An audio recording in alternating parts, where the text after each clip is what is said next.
people will come to my shows and be like, dude, like, I've been following you since Tumblr. And I'm like, oh my God, I was like 16 on Tumblr. I was literally DJing like small ass warehouse parties in LA, getting paid like $50 a gig. And then like as months gone by, Kehlani had approached me and asked me to DJ for her. David was the bridge to me and her, because like David was booking me for his events. I was only 19. I feel like that's why I have my followers too, is because like I don't really have a filter. I kind of just say what people are thinking. Like my laptop got stolen in Vancouver a week before that show. I think I did see that tweet. All my friends in Vancouver were sending me music on this hard drive I had. E-Collie saved my life. Oh. Like he literally was like, he had like a whole zip file folder of like hella edits he made. Hi, this is Lauren Engel of Sidewalk Talk. I'm here with Noodles. So we met 4 years ago? 4 years ago. Yeah. No, more. 5 years. Yeah, in Boston. Yeah. And then I was like interning at Karmaloop and you were doing like the styling and everything. Yeah. Damn, I was styling. Those are the good days. The good days. Oh, and we also did a shoot. I'll put the pictures here. Those came out really cool. Oh, sick. I really like those. Okay, yeah, I'll put it here for you guys. Okay.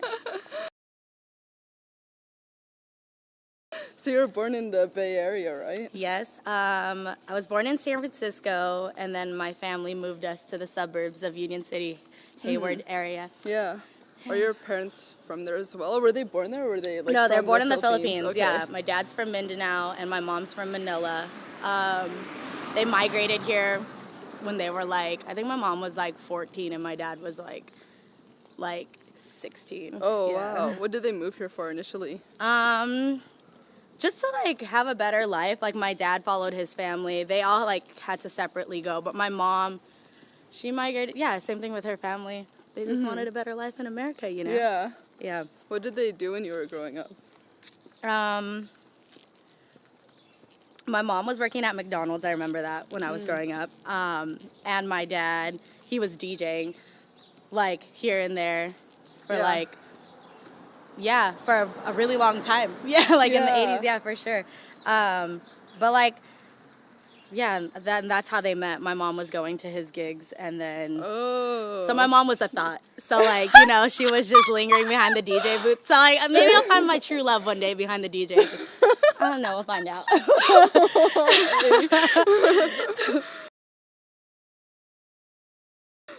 And then back then you were kind of like a rebellious kid growing up, right? Yeah. So, like, back in my teenage years in high school, I was, like, 16, obsessed with the hipster life, nightlife. And obsessed with electronic music, so like I got a fake ID and I started going out to the clubs, and I would come home late on a school night and my parents wouldn't even say anything. I think that's the key to like good parenting, is like letting your kids learn like shit on their own, because like my parents were not strict. They literally let me learn on my own, and like here I am, just like Yeah. I don't know. But so they weren't really like traditional like Asian parents, I guess. No, they They're weren't. So chill. They I let me guess go to your dad Disney. is like a DJ too, so they kind of get it. No, for sure. Yeah. How else would you describe yourself back then? Back then I was very outgoing, I was like an introvert, extrovert in high school. I never really liked to talk to people unless people were talking to me, but I was also like cool with every clique at school, but like I stayed out of all like hype shit. Like I was never in like, what is that, leadership, like all the kids that put all the cool academic shit together. I was like always in video productions making shit. Like I always just wanted to make cool visuals. Like I don't know, that was weird. Did you like school though? I love school. Yeah. I always loved attending. I loved interacting with just my teachers. Like it was just like, I had like 2 friends throughout like my entire high school years. Like, Yeah. What kind of music was your parents playing around the house? My dad always played a lot of funk records. My mom, she's like the biggest Celine Dion fan. She's always singing her shit. And like us being Filipino, they just always sing like karaoke shit in the house. They would just be fucking it up every morning. And my mom can't Oh my god. Do you remember the first CD you bought? First CD I bought was 112. I'm pretty sure. Wait, it wasn't even a CD. It was like a cassette tape, I believe. Yeah. But okay, let me think of first CD. I guess like cassette tape. Yeah. Oh my God. God, that was so old. Jesus, when Sam Goody was still around. I don't know if you guys know what that is, but yeah. How else were you finding your music? Were your friends also like into music as well, or was it just mostly through your dad? Well, what era are we talking about? Like my early? High school. Oh, high school. I was pretty much finding stuff on DJ pools.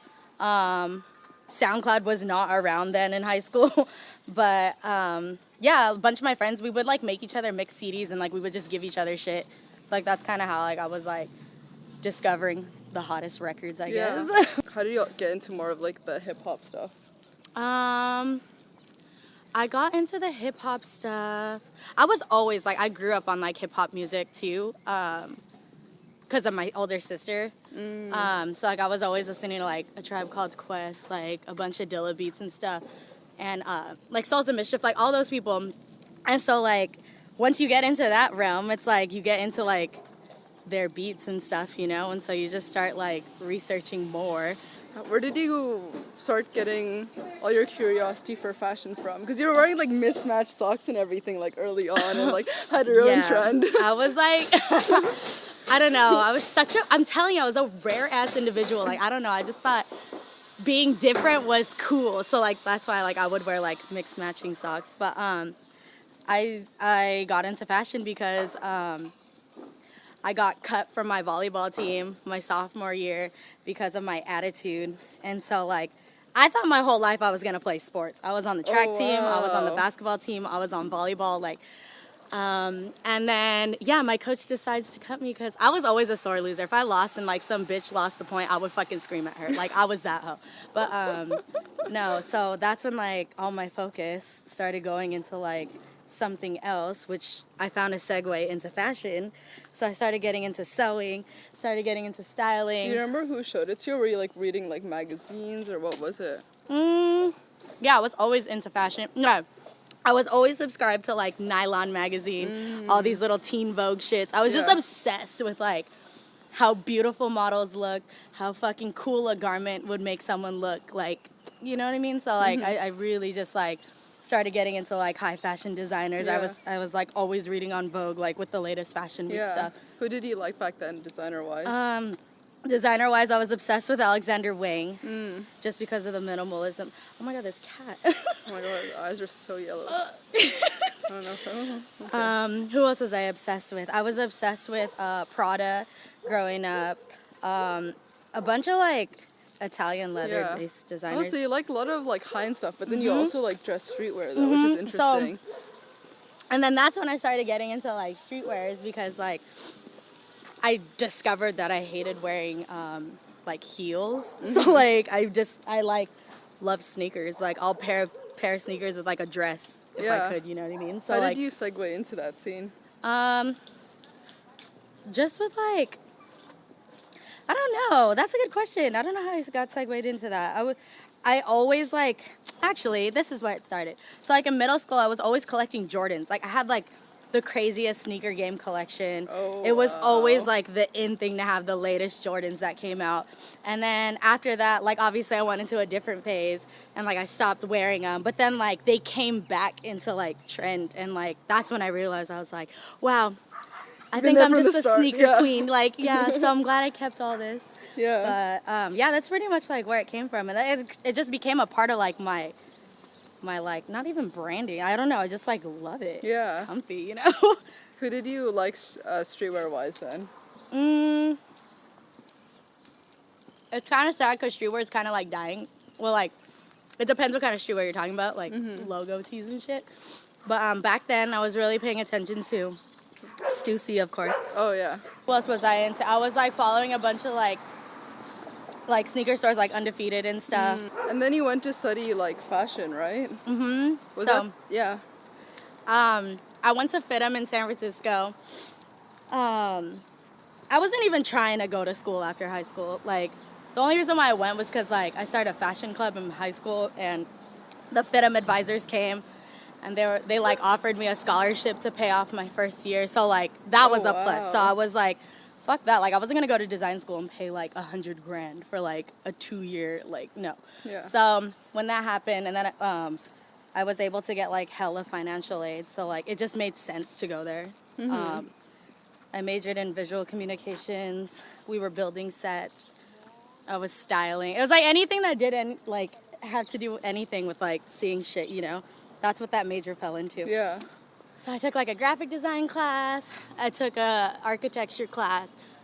I learned a lot, like a technical sketching class. Oh, I took a sewing class. Yeah, it was cool. Like with design schools, I'm not against it if you're like, please do it if you're passionate about it. It's like what you turn it into after you attend, you know what I mean? Like I feel like people go into that shit where they're just like, I'm going to art school, like, oh, I'm gonna get like my dream job after, but it's like, no, it's like any other school. Like you gotta fucking work for that shit. Like yeah. But yeah. Was it any pressure from your parents that made you wanted to go to like higher education? No. To be honest, my mom just wanted me to like go to school, get my bachelor's degree, see me successful and whatsoever. My dad, he was like super understanding. Like they both didn't finish school, so like I think they both understood like school's not for everyone. But having an older sister who finished college, that kind of like made me want to like do the traditional route and like finish school too. Even though if it wasn't at like a 4-year university or whatever. But then at that point when you were studying that, did you see your whole career in fashion? Yeah. To this day. Fashion's always number one. I tell my manager this every day. I'm like, you know, it's like pretty much how I got where I got here. Like most of my followers came from like my fashion side when I was blogging. Yeah, actually with that, like what year did you start blogging? Because I feel like you're one of the I've been on the early internet people. for decades. Like, oh my God, I hate it. Like some people will come to my shows and be like, dude, like I've been following you since Tumblr, and I'm like, oh my God, I was like 16 on Tumblr. Because like even before, like even when I met you, which was like 4 or 5 years ago, you've been doing it for years. I was like, oh my gosh, you must have been one of the OG people then. Oh my God, not even to gas myself, but yeah, pretty much. I think I was one of those before like Instagram kicked in, but no, Tumblr. I had been on Tumblr like since high school. Wow.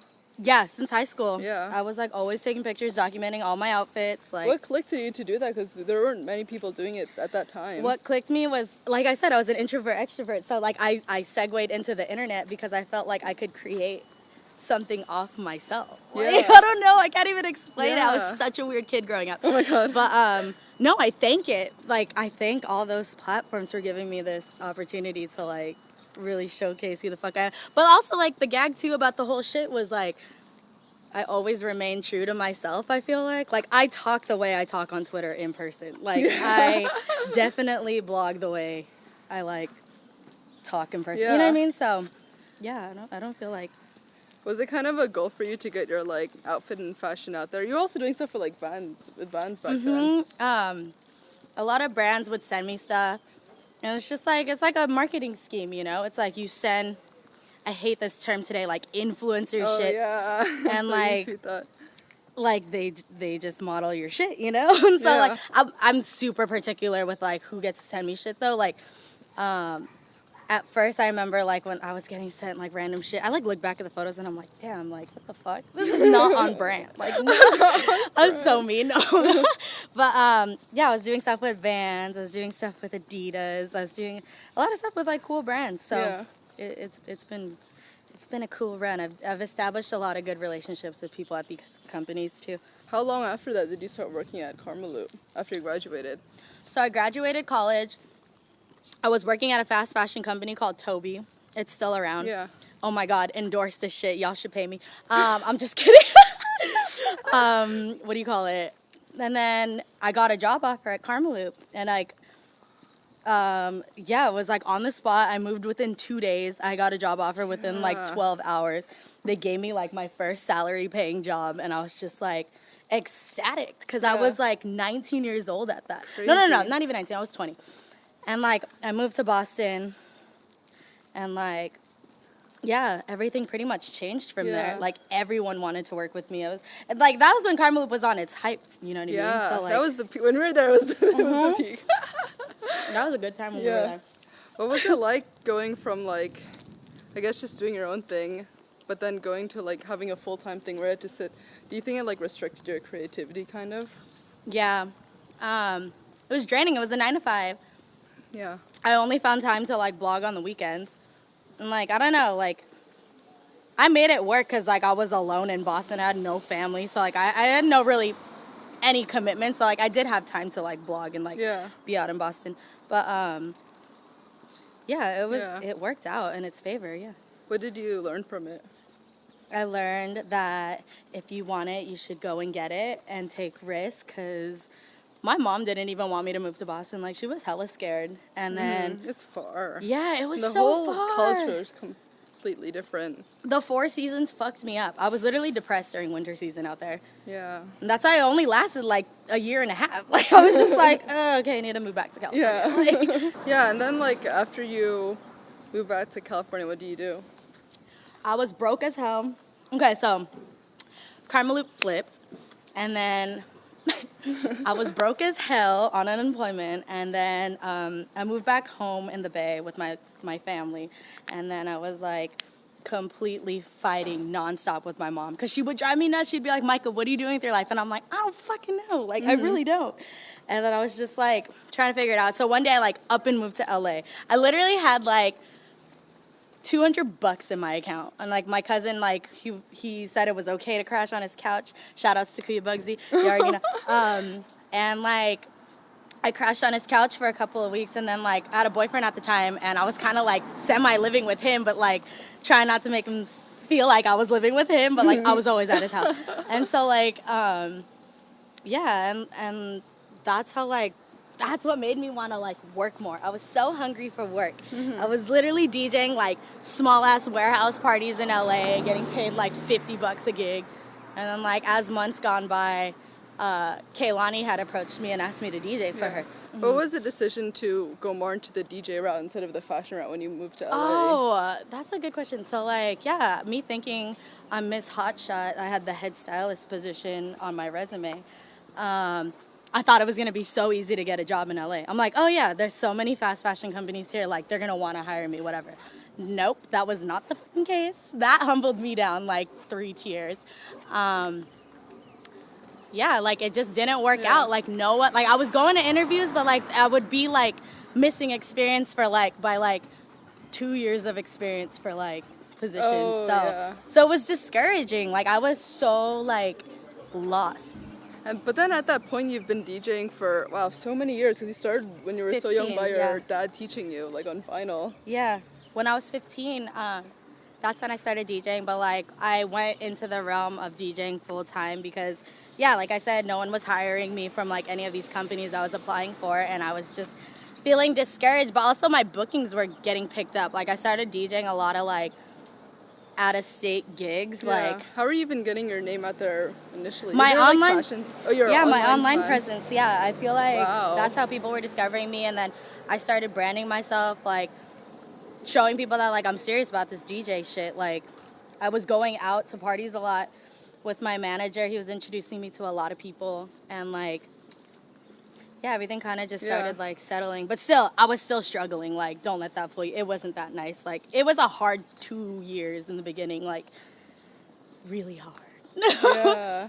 But I loved it. I'm so glad I experienced that. Like, so glad. Yeah, when Kehlani, she saw you from her Tumblr, right? Like more like a lot of years ago before you started working with her. So what I was doing when I was DJing was I was just putting out mixtapes on my SoundCloud, like in college, and then like I had 2 mixtapes that went viral on Tumblr, and like they were called Bay Life, and it was just a bunch of ratchet slaps on it, like all Bay Area music. Them, yeah, like super like Ty Dolla $ign like LA shit, and so like Kehlani like stumbled upon it, and first she tweeted on her Twitter and was like, I'm looking for a female DJ, like tag your favorite female DJ, and like hella girls were tagging my name on it, and like I just remember like my Twitter blew up one day, and I was just like, what the fuck? Wow. And then but how big was she at that point? She wasn't even that big. It was just she was like, she had her own kind of like, what was it, Bay following? Yeah. Who the people were tagging you were? Yeah, pretty much. Yeah, she had her Bay following, and she had like 1,000 followers on Tumblr. I mean, not Tumblr, on SoundCloud, and like yeah, when like she approached my manager with it, because like David was also like reaching out to her because like he met her through the HBK gang, which are like Bay Area rappers and stuff. Oh. And so like they met at a studio session. She told him her story, and then David was, damn, it's so loud. David was the bridge to me and her, because like David was booking me for his events. I was only 19. No 21 and up clubs would book me but David's parties. Yeah. So like, were you kind of the first person he had, or was he managing? he other wasn't people? even managing me back then. He was just like, he was just my friend, you know what I mean? And so like it only made sense. So like he when he started full-time managing Kehlani, like that's when he was like, yeah. And then everything, it was crazy how it worked out, because she was like, yo, I've been like following her shit. And then like David finally introduced us, and then we were inseparable then. Yeah. And then, was that when Tsunami Mob happened, or? Yeah. Before or after? So out of everyone in the crew, I think, yeah, me and David are the day ones with Kehlani for Tsunami Mob. She kind of curated it to be like a crew and a fan base, and we're all family, and it's true, like it's cute. Like I've never really seen an artist really like cater to her fans the way she does. It's kind of tight. Very inspiring to see, because I've seen her from like rags to like now riches, you know. So it's kind of cool. What about her personality do you really love? I like how she's super open about many things. She's very like, she's an empathetic person, so when she feels you're going through something, she'll feel it too, and like she tries to figure out a way of like how we can kind of overcome it together. I don't know, I think that's like cool friendship. I've never really worked for like someone, like a boss. She's basically my boss, so like it's like I like get excited when we do shows, you know what I mean? Like I used to dread going into work and like being like, fuck, I gotta talk to this fucking higher up, like. Yeah. But no, she makes it really fun. What have you learned on the way with like the success of everything? With her? To always stay humble. Like I feel like that's how you're gonna win, is like, you know, people kind of like lose their drive because it's like you live life in the fast lane, but like with me and her, I feel like we still are like these Bay Area girls, you know what I mean? Like super, like we always make time for our families. We go home like once a month. Like it's very important to like not lose yourself in this industry, because like, especially being a female, you know? So like that's what I've learned, is just like always stay true to yourself and always remember where you came from. Yeah. Was there a specific moment in time you're like, wow, this is like everything we dreamed about and this is happening? Yeah, when we did our Europe tour, I felt like that was very a surreal moment. It's crazy how like music can like take you across the world, and like that was it. Like when we were under the Eiffel Tower in Paris, and I was just like, this is tight. This is real. Like we're getting paid to be out here. Like this is so tight. I can't even believe this is like our lives. Yeah. But there's definitely a lot of moments like that, like being at Diddy's house in Miami. Like, you know what I mean? It's just like you meet your idols and you're just like, wow, I'm really in this shit. This is like, it's so real. Are there any challenges of like working for like a close friend, and also like it's 24/7 type of thing, and it's kind of the same thing, right? Like the shows itself, it's kind of became a routine, or not so much? Yeah, pretty much a routine. Yeah. Like once you step on stage, it's like perform for 45 to an hour. Yeah. I mean, the whole process is like, it's tedious and it's fun though, because it's like we're doing what we love, you know? No, with Kehlani, like obviously her sets are like pretty much curated, but like versus like if I do a Noodles set, like everything's pretty much like freestyled. I'm not even gonna lie. Like there have been times where I'm like, I thought I was gonna play like a curated set, and then I completely change it last minute. Like but it's cool. And now you're juggling that and still your own thing, right? Yeah. Doing Noodles stuff, doing Kehlani stuff. It's cool. It's a good mix, because it's like sometimes when I get tired of like doing the same shit with like Noodles, like whatever, it's always fun to like travel with like a bunch of your friends and like it be like you guys are on vacation together. Oh, yeah. You know what I mean? So that's so cool. And actually, when I first met you, were you going by Noodles? It was like the opposite of your name, right? WICVH was my name if you like flipped it upwards. But I don't know, I was going through like a weird phase in my life where I was like, what do I want to go by? Like Noodles was always there, but like I was just like, I don't know, there's already like 3 DJ Noodles that exist. And then I was like, you know what, fuck it. I was like, I'm the most fitting candidate for this fucking name. So I was like, I'm gonna fucking go by Noodles. But like no DJ in front of it. It's just Noodles. Yeah. And then you started your brand, Send Noodz. Yeah, Send Noodz. So like that shit popped off. Was that just last year, or how long ago? It was just last July. Yeah, I did this thing where I was dropping like one item per month, doing a limited run of like 200 pieces. The shit would sell out in like 3 hours, and then like I would just keep doing it every month. Yeah. That wasn't the first time you've sold merch, was it? Or did you have some? I had like I had like some graphic tees that I did for like my first solo headlining show in Santa Cruz, but that was like the only merch I've ever had as Noodles. Wow. But like, yeah, all this embroidered like Send Noodz tees and like hoodies and stuff, like all that shit just started last year. Yeah. And actually, I was watching a previous interview and I actually sent a nude by accident to her sister. Yeah. Oh my god. Yeah, that was it's cool. So on brand. I'm glad it was my sister and like not someone else though. Yeah. That's probably the safest. Yeah. I feel like she's seen me naked a couple of times. Yeah. Yeah, you guys are sisters. Yeah. What plans do you have for that? I guess drop more merch. People always get mad at me because I don't do restocks. But like I said in that interview too, it's just like I like shit being rare. I like people copying it for like fun, you know what I mean? Like and collecting it. But like, yeah, I mean, I'm just gonna keep dropping like items once a month. Probably like I want to do a pop-up shop actually this summer of like probably like 3 to 5 pieces. Like in store at like a noodle house or something. I don't know. Like I have so many ideas for this summer. Yeah. I'm just like I just gotta finish out these couple of tours we have that need to roll out, and then like I could start curating shit again.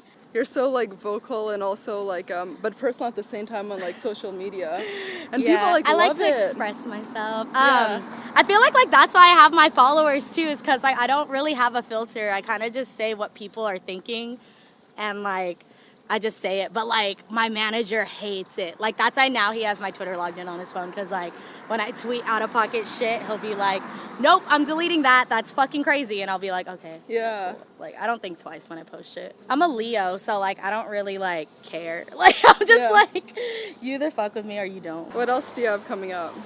So I'm going on tour with Kehlani for this Demi Lovato and DJ Khaled tour. Yeah. We leave at the end of this month of February. We're gone all of March. And then April, I'll be at Coachella first weekend. So I'm doing a bunch of pool parties and stuff. The next couple of years, I definitely see myself like going back into my fashion roots. You know, I miss like branding certain things. I just like I want to open up a restaurant, like a Filipino diner style. Like I just want to like I have so many ideas. I just need to save a lot of money or like have really good investors who believe in me. But I'm just like I think like I have so many things I want to accomplish in 5 years, you know? I'm going to be 30 in 5 years. Oh, God, that sounds crazy. Oh, God. But you met when you were, like, early 20s. I know. I'm, like, 25 right now, and I'm already talking. But no. I heard the 30s are the best years of your life. So, I'm excited.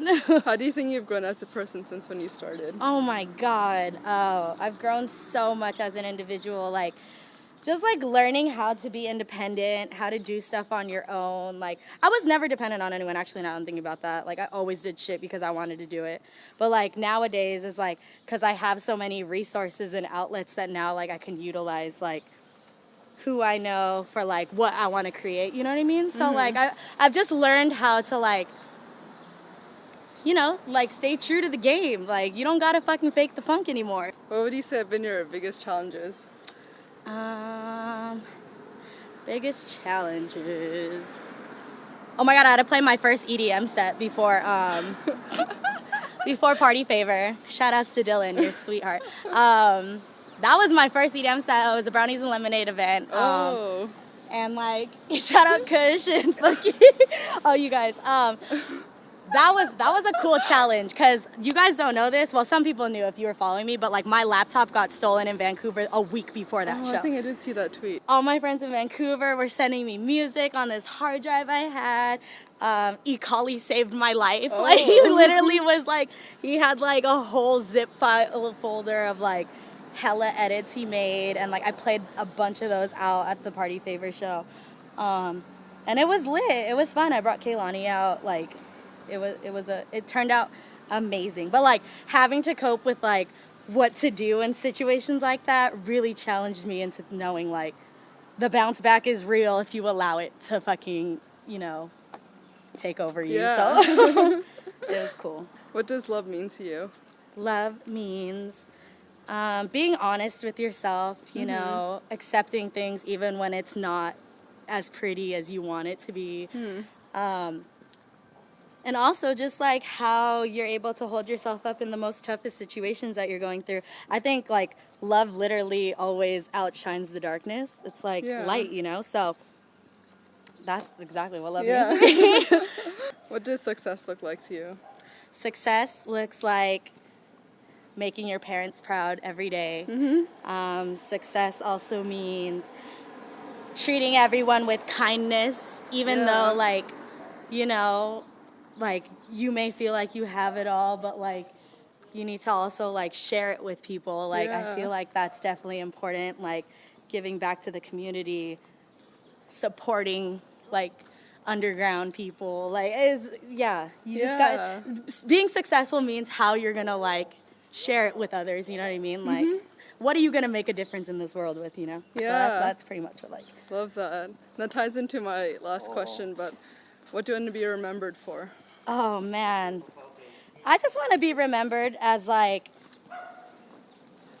a girl who, like, pretty much just, like, did it all. Because, like, you know, like, we live in this generation now where it's, like, women and, like, men are, like, obviously we still suffer through, like, inequality and stuff, but, like, females now have, like,